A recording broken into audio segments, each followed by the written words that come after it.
Good morning, Rabbi Green. Good morning. Just me. Your wife isn't going? No. Who's my wife gonna sit with? She'll have to sit with somebody else. Worst comes to worst, she'll sit with you, right? I'll give you a full.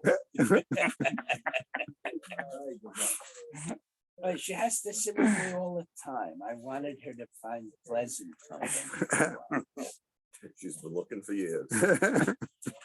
Well, we have a routine.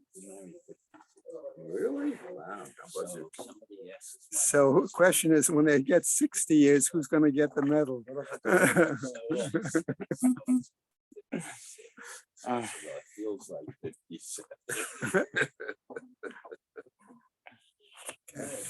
I'm gonna start the learning sponsors. Does everybody have a seat? What? Everybody has a seat?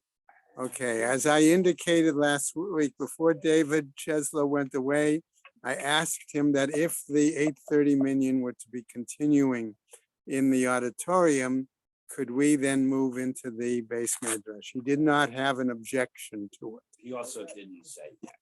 So even though he won't be back till Wednesday, I will speak to some other individuals and clarify if that's possible. Okay, and we'll let everybody know. Okay, learning sponsors, the Year of Learning, Friends of Marcy Kurtz, in memory of her great niece Leah Bracha. Isaac and Evelyn Blacho, in memory of his sister Chaya Rachel Bas Isser. Friends of Leonie Meisem and Leah Sabra Bas Chanoch Zundel. 2 months of learning by the Friends of Milton Meller in honor of his second bar mitzvah.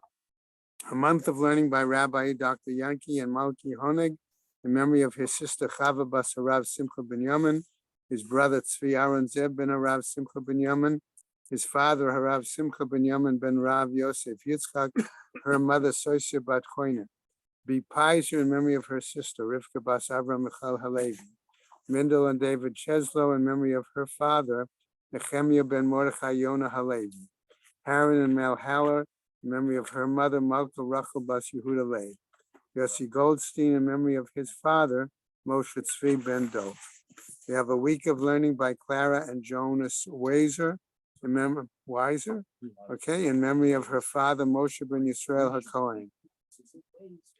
Mira and Herschel Sennett, in memory of her mother Shosha Bat Avram Halevi and his mother Reitza Bat Yitzchak Yaakov. Anita and Morris Kornblit, Leora and Lee Weinberg, in memory of their dear friend and teacher, Rabbi Dr. Ron Bronner, Harav Yerachmiel Ben Shmuel Yosef. Today is the 8th of January, and there are no individual day of learning memorials.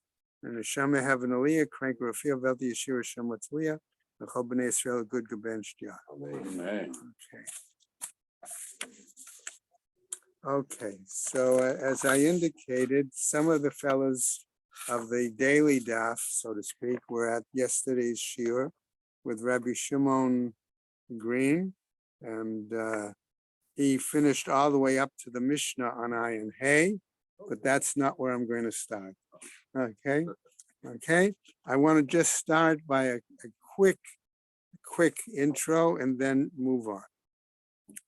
So, if I have the following question, the Mishnah has informed me at least numerous times that there are certain parameters to who may revoke a girl or woman's vow. We know that when she's a, let's call it a katana, okay, or maybe a nara, okay, it's the father. We know that when she's a nara and she's me'urasa, okay, it is both the father and the, quote, husband, okay? When she's a nisu'ah, okay, it's only the husband, right? Okay, so what happens if we take a woman that is in another status, okay? What is that status? She's a yibama, okay? Why? Because perhaps she was a me'urasa, Na'ara Me'ureset. Okay, and then something happened at some point, okay, during that normal year process when getting things ready for the wedding, and she falls to one of his brothers as a Yevama. Okay, But you have to be a Nahara. No, she can be Love 50 Dafka. years old as long as there are no children. Right. to the So father. that's just another status of a woman. Okay, we've seen what happens if she's a Yalda or Nahara. We've seen if she's clearly a Me'ureset. We've we've seen now if she's a Nisuah, but we have a new situation that the Gemara wants us to deal with. Okay, that she's a Yevama. Okay, now our question has been, as we've gone through this Gemara so far, okay, a machloket, three-way machloket between three sages as to what the status is as to who then can revoke her vows under such situation if she's a Yevama. Okay, according to one view, we saw there was that the Yavama, and even more than one Yabam, or even more than one Yabam, may go ahead and revoke her vows. Question then would be which one? Okay? Is that the new husband? The one who's going to The someday. brother-in-law husband, because he has an attachment to her known as Zika. Okay, Even though he hasn't taken it. Right. correct. Even though he has not Can't done. marry anybody else. Okay, but she cannot marry anybody, right? Okay, so then there's another view. The second view, quickly, is that if there was only one Yabam, maybe he can do it, but not when there are multiple. Okay, in other words, multiple brothers that all have an option. Each to- has a Zika. Right, each has a Zika term, okay? So nobody. Right? And the third view in that three-way machloket was no, Zika is not strong enough, or there is no real Zika in any situation to allow him to be able to revoke her vows. Okay? So that was the discussion from the Mishnah on Ayin Dalet Amud Aleph, all the way through, and the Gemara, and all the way up.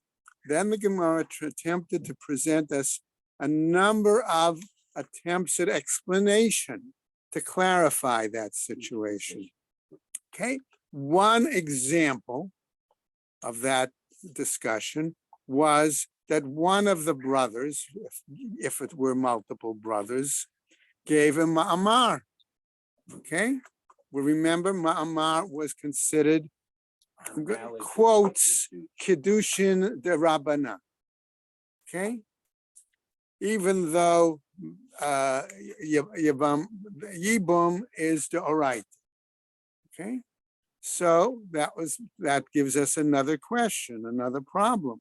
If you say the ma'amar is a fairly significant act, okay, that's where we're heading. Okay, if you say ma'amar is significant enough of an act to make it almost like Kiddushin or Erusin, as does Beit Shammai, okay, then it's very clear that that particular Yabam, okay, has shown intent to proceed, and it's much closer to a parallel to Erusin or Kiddushin. You have to make a valid statement that you intend to clearly fulfill, but some will say it's got to be more than just a You statement. have to give her a gift. Okay, something more than just a statement. Okay, but it's a very clear intention of your preparedness to. Now, the problem with that, even according to Beit Shammai, okay, but certainly according to Beit Hillel, who we paskin by, is that even though brother A may give a ma'amar to such a woman, what happens if brother B or brother C jumps the gun, so to speak, and performs yibum or chalitza? After the Ma'amar? After brother, The minor guy. after, right, yeah, You have a big fight in the family. okay, he may have, okay, now, according to Beit Shammai, we said that, okay, that ma'amar has very strong validity, and it is considered almost like Kedushin or Erusin.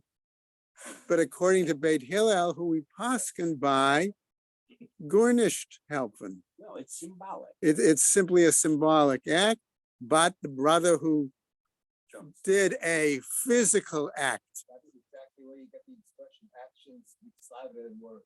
Okay, well, that's a good point. Good point there. Okay. So that entice us? Yeah.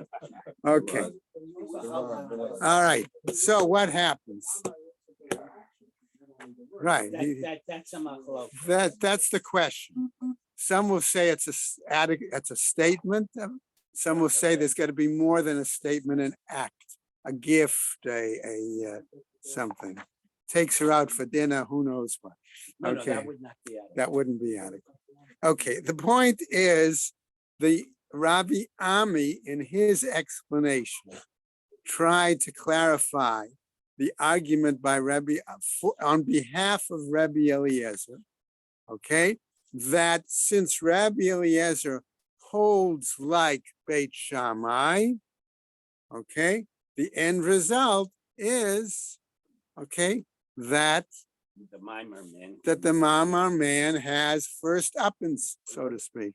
He has He has a the right to solid cancel. position, okay? And therefore, since if we were to say for some reason that they were to move off the intended wedding date, okay? And therefore he has a requirement to sustain her. He then also has the ability to revoke her vows, okay? According to Rebbe Eliezer. Right, according to him, right? So that's a quick intro, but it catches those who weren't present for the daf yesterday afternoon to catch up. Okay, so we're now back at the Well, bottom. there's also another case where one or more brothers don't do anything.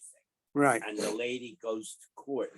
right, And the Beis Din orders one or more brothers to feed, house, and clothe With her. until they decide. right.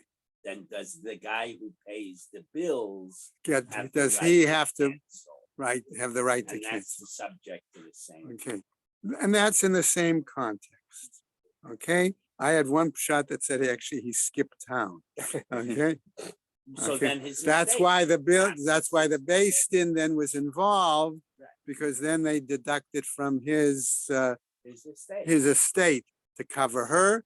And the woman normally makes vows on a condition that it's done with the assumption of acceptance by the husband, okay? So that catches us up, right? And remember, it's Rabbi Akiva, we have to keep in mind, who is the one of the three-way argument, who said basically Zika isn't strong enough to give any Yabam power Any to Yabam. revoke. Okay? So he acts. Okay. Because it's 50-50. He may give her the boot. We don't know what he's going to act. Then we got into a whole discussion of Brera, which we're not going to review right now. Okay, Nadari. Okay, anyway, so the Gemara finished up the Lashon Hazeh Amar ben Azai. Okay, Chaval alayich ben Azai shalosh shimasht at Rabbi Akiva. Okay, Ben Azai as an adult student indicates, woe is me, I should have really served, I should have learned with Rabbi Akiva, given his explanation as to why he holds his position in this three-way machloket. We're going to finish this up again and then go to a brand new situation. So on the top now, as we continue, Ayin Hey Amud Aleph, real quick. Sorry for the long intro, but I felt there were some people who needed to be caught up. My Tanya Kavate de Rabbi Ami. So what Braita is it can we present, asks the Gemara, that might support the view, the explanation that Rabbi Ami gave that said Rabbi Eliezer, why he was the one who said any Yavam could revoke, okay, in that situation, because he held like Beit Shammai, particularly the brother that did the Ma'amar. Okay, so what happens? The Katani, why? Because it's taught. Bein she'asaba Ma'amar, this is the Braita. Whether it was indicated that one of the brothers did this Ma'amar, Ubein shelo asaba Ma'amar, or whether he did not do a Ma'amar. Inami, also. Okay, so that's one example. That's the Braita that Rav Ami can point to a text that supports his view of explaining Rabbi Eliezer. Gemara says, hold on a second. If you don't like that explanation, we'll give you another one. Inami, or also the following possibility. Meresha de Katani, from the outset, the first section of our own Mishnah, we can maybe derive this. The first part of the Right. Braita. Okay? Misha nichnesa lerishuto nigmara lo. Once where it says, when she enters his domain, it is like she's a complete wife for him. Okay? V'idelo kaddish. And had he not done any kind of kiddushin with her, okay? In other words, had he not done a ma'amar, okay, which according we said to Beit Shammai is to be like the view of It's a equivalent. gum word. Okay, right? What happens? My nigmaralo. How then can we say, if he didn't do ma'amar, that it completes and makes it the relationship strong enough that he has any claim to be able to do revocation? Okay, so the Gemara continues. Tifshot mina k'she'asaba ma'amar. We must therefore deduce from this that he must have made a ma'amar, and that was the basis of Rab Ami's explanation. Okay, so the Gemara asks now, Mai, what's the situation here? Devarim keinadra. Okay, what about the fact that when Rab Ami's statement was initially challenged, okay, Rabbi Akiva said to him, but who's to say that Nidarim is any different than any other example of situations with regards to what we're saying? So like Truma, Right? the case was Truma. Truma, right. Okay. The Katani, why? Because it's taught Amar Rava. Says Rava as follows, Hachi Katani. This is what it's taught. I atamodeh she'ein chayavin skila b'na'ara hamurasa.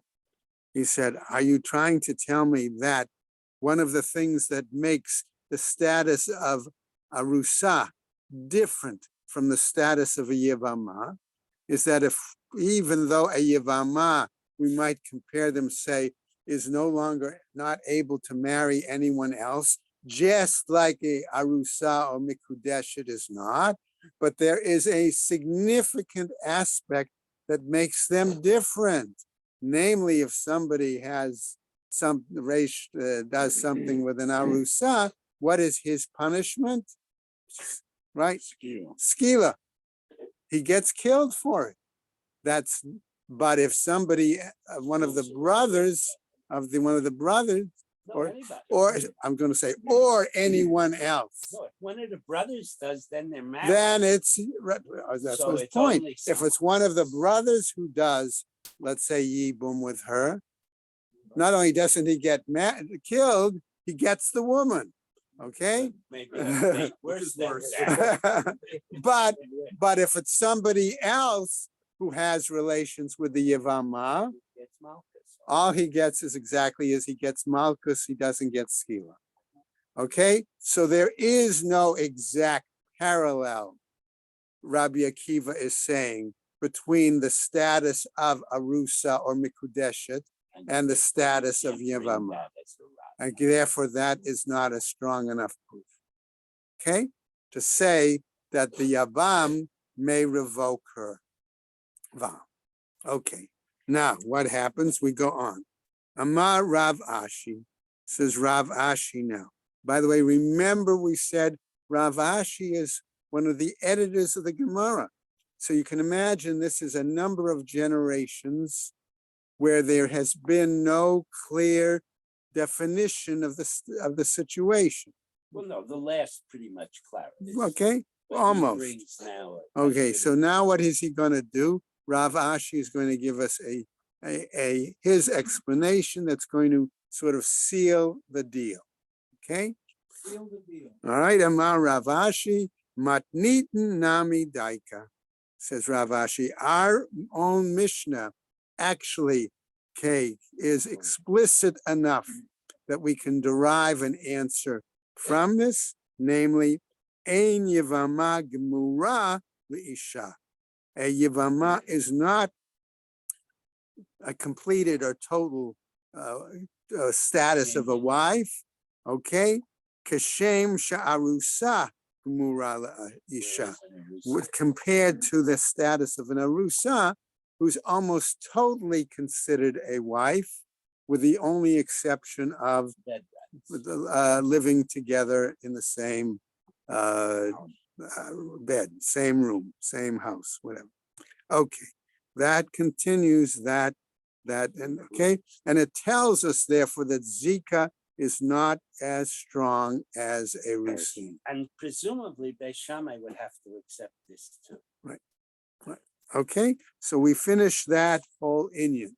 That seems then to tell us, okay, again, clarifies for us that a Yavama, okay, does not have her She's not controlled by her Yabam. and nor is she controlled by her father, because she had Nisuyin with the dead man. Right. Okay, let's go on. All right, so Matnitin, our new Mishnah. Okay, remember we saw the previous Mishnah that talked about the husband going away and giving directions to the guardian, to the apotropos. Okay, administrator. Ha'omer le'ishto. One says to his wife, Kol hanidarim shetaduri mikan ad she'avo b'makom ploni. All those vows that you will be making from now Not until from now. Mikan. Leave. Okay, from what I'm going to say, Mikan ad she'avo mimakom, from the time when I depart to such and such a place. Okay, all right, right. Hare hein kayamin. I'm going to say that they are confirmed. Lo amar klum. He has said zippo, nothing. Okay, hare hein mufarin. If he says, however, that any vows that you say that from the time I depart to Timbuktu or wherever and then come back, okay, are nullified. Rabbi Eliezer Omer Mufar. According to Rabbi Eliezer, they are revoked. V'chachamim Omrim, but the sages say, Eino Mufar, that they are not revoked. Okay? All right, so what happens? Okay? Now, what Gemara continues. Amar Rabbi Eliezer, he says as follows. So he wants to prove his point. Okay? And he argues as follows. Right? Right. Im hefar nidarim shaba'u leklal isur. Okay, if it's possible to revoke vows that have already reached a status of prohibition. I'm going to translate that. Okay? In other words, she makes the vow. I will not do such and such. I will not eat such and such. I will, whatever it is. Okay? While he's gone? No, No, he's still there. He hasn't left you. Okay? If that's the case, all right? If we're saying im hefar nidarim shabo leklal isur, if they've already reached the status of a prohibition, lo yefer nidarim shelo ba'u leklal isur. Shouldn't it be possible, I'm going to say, for him to revoke vows that haven't even reached the status of a prohibition yet. Which is presumably less. Okay, so it's a kal v'chomer kind of argument. What? What's an example of that? It hasn't. She hasn't even made the vow yet. That Okay. he He's says, still "While there. I'm He's still away, there, I'm right? about to Yeah. take her." Yeah, but he's saying that the vow hasn't. His argument is a kal v'chomer. If the husband, Can't he have three people? if the husband can revoke a vow when she's made it, Right. okay, why can't he then revoke a vow when she hasn't even made it yet? Okay, or that's another way of phrasing it. No, wait. When she makes the vow, it's chol. Okay, so she It says, takes "I it will back. not Okay. eat tuna fish." Right. From that moment on, she cannot eat tuna fish. Right. 3 days But I didn't want to later, get there because the her Gemara husband hasn't he made that says, point. "Would you make some tuna sandwiches?" She says, "I don't eat tuna anymore." Why not? I made a vow last week. He says, "Well, I cancel your vow." From that moment on, she can't eat tuna fish again. So he has the right to undo an Isur she put on herself that has the strength of a deraisa. You're not telling me anything new. Okay, Okay. so why can't he say to her, for the next 2 weeks, you can't make any vows? I understand that. That's true. That's Rebbe Eliezer's argument. Okay. He's saying it's a kal v'chomer. Okay. Now, it's really not a good kal v'chomer. Wait, which the Michael, Chachamim will hold on. Okay, I didn't go that far yet because the Gemara, I don't feel the Gemara has raised that question. But Michael's explanation, we're going to see is what the Gemara is questioning. Okay? Because ultimately the Gemara wants to ask the question, once she's made the vow, even though he, after the fact of the vow, says something, the vow was made. It's in effect. So that's going to be part of the question. Right? So what happens? All right? So, but his argument was, Rabbi Eliezer's argument was basically, if he can cancel a prohibitive vow that's a prohibition, why can't he cancel it before she even makes it? That was what he's saying. That's his kal v'chomer. That's what the point. Now the Gemara, the sages want to argue with him and point out his thought process of presenting a kal v'chomer is not sufficient. It's not adequate.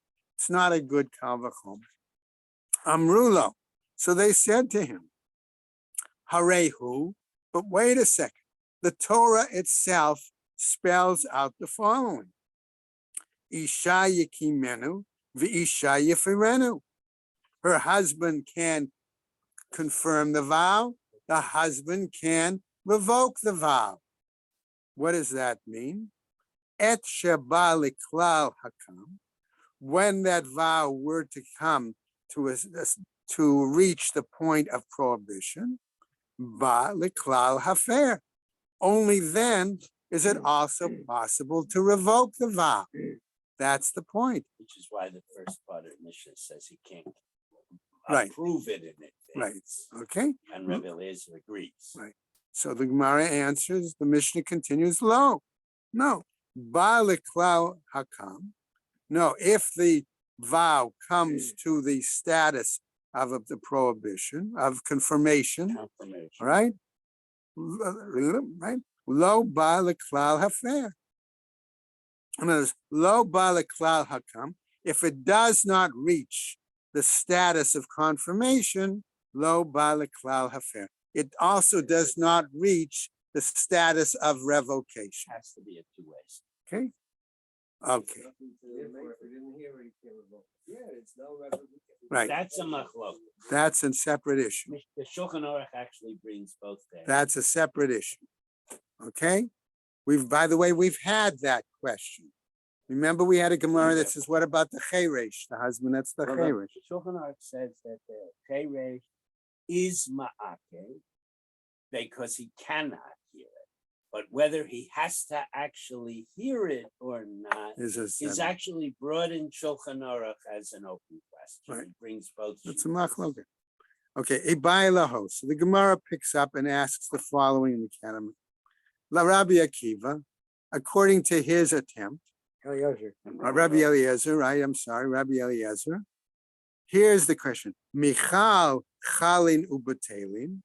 Do we say that when she makes the vow, it is chal? It goes into effect, okay? And then chalin ubatelin, and then once it's in effect, only then he revokes it. He cancels it.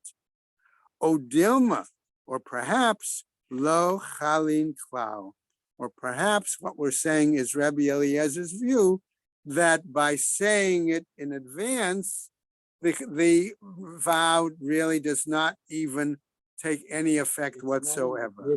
Immediately after. She says, I won't eat tuna No, fish," it's not he says, "I immediately revoke." after. Because the That's sun the comes along in that little sliver of time and connects. Whoa. Not till later. That's a different issue. Okay, that's a different issue. Okay, okay, all right. No.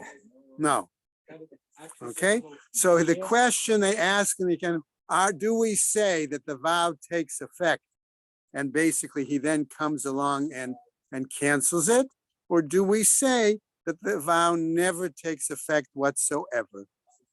Lamai nafkamina. So the Gemara now asks, so what's the difference? Why we ask that question? Now the Gemara, as we turn this, says, is what happens, kagon da atpis acharina bahaden nidra, because somebody comes along, another individual, okay, and that individual links his vow to what she said, okay? Take an example. If she suddenly says, I'm going to be a Nazareth, okay, and somebody says, me too, okay, what happens? That person is saying, I am also going to become a Nazareth. She does, I know. Okay, or phrase, however they phrase it, okay? But the point is, were he to revoke, excuse me, her vow, Before it takes effect. okay, the second person's, and we say that the vow did take some effect, but he then revoked it, it only applies to her vow and not to the other No, the person's way you vow. said it, if her vow takes effect for an instant, but then the revocation kicks in, then the other person linked his vow to that 2 seconds and is a Nazir. And that's what I said. It You does. said the opposite. No, I said it does. He said it does. It revokes her vow. It does not revoke the other person's vow. Exactly what he said. Right? The Me Too stance. The Me Too Even stance. though Exactly. she does. Okay, that's the point. Okay. Now what happens? I amart chalin havya tfisuta. If you say that for whatever amount of time her vow was in effect, okay, and then it becomes revoked, the link is still an effective link, and therefore that second person's vow, whatever it is in effect. Okay? I amart lo chalin. If you say, however, when the husband revokes it, it's, I'm going to use the phrase for the moment, lechatchila, okay, that it's like the vow was never made whatsoever, No link. lo chalin, then there's no link and there's no vow for either of them.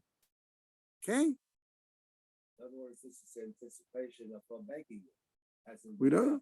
Iyamart lo chalin, lo ika mishasha. It therefore has no substance. Yes, sir. The second person says, I'm doing whatever she does. That's the case of his link. That's linkage. That's a me too. Right. Oh, see, we have a Migu and a Me Too. Okay. All right. Mari. So the Gemara asks, so what is it? What's the status? That's the din. Right? Tashma, listen to the following Braita that will try to explain it. Amar Rabbi Eliezer, says Rabbi Eliezer, Labriut. Im hefer nidarim shaba'u leklal isur. Okay, so this bright or Mishnah is going to tell us the following. Okay, if we're saying that the situation is as one revokes the vow that have come to a status of prohibition, lo yefer nidarim shelo ba'u leklal isur. Isn't it possible then that one should be able to revoke vows that have not yet reached the status of a prohibition?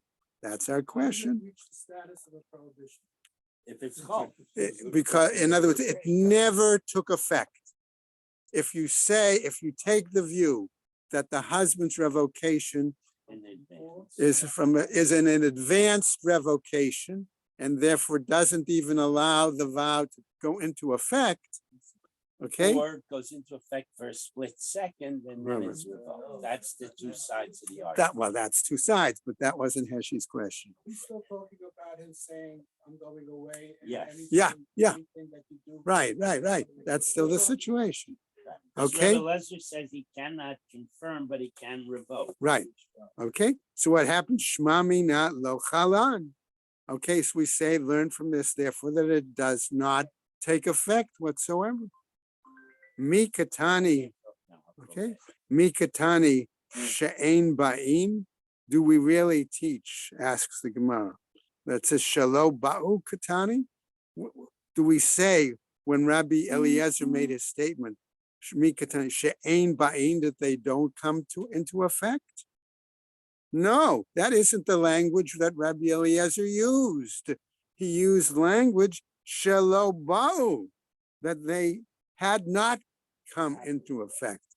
In other words, that's a different language. Not yet come into effect, but will come into effect. Adayan lo ba'u. That means they had not yet come into effect. Okay, Tashma. So listen to the phone. Amar lehen Rabbi Eliezer. He says to them, Uma b'makom she'ein mefer nidrei atzmo, where we say, he's trying another attempt to strengthen his view. Don't we say that any place where a person wants to revoke the vow, they can't revoke their own vow?